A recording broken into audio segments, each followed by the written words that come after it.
نیمه ماه سپتامبر در ناحیه 8 کشاورزان به جمع‌آوری پخته شروع می‌کنند. تا امروز باشد مسئولین کارگاه‌های کارکردی پخته تجهیزات و دستگاه‌های پخته تازه‌کنی را از تعمیر خوش‌صفت برآوردند. در این ناحیه همگی سه کارگاه پخته خواجگیداران را قبول و کارکرد می‌نماید.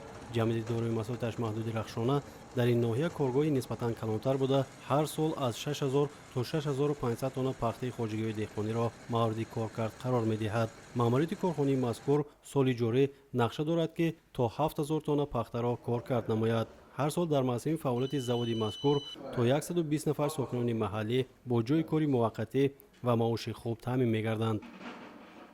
تا به امروز تمام مکانیزم تجهیزات‌های پخته فراری پخته بارکنی با پروژه آماده کرده شده سیخ کارکردی پخته نیز آماده کار میباشد.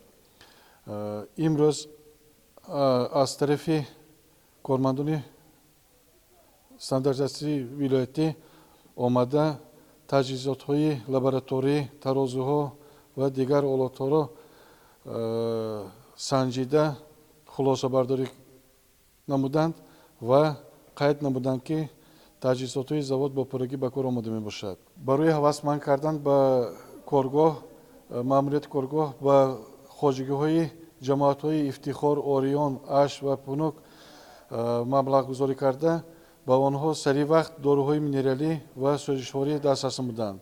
در موسم پخته چینی باشد جمعیت با آنها برای چینش پخته به فایز برای سریع وقت جمع‌آوری نمودن پختهشان مبلغ گذاری نیز می‌نماید.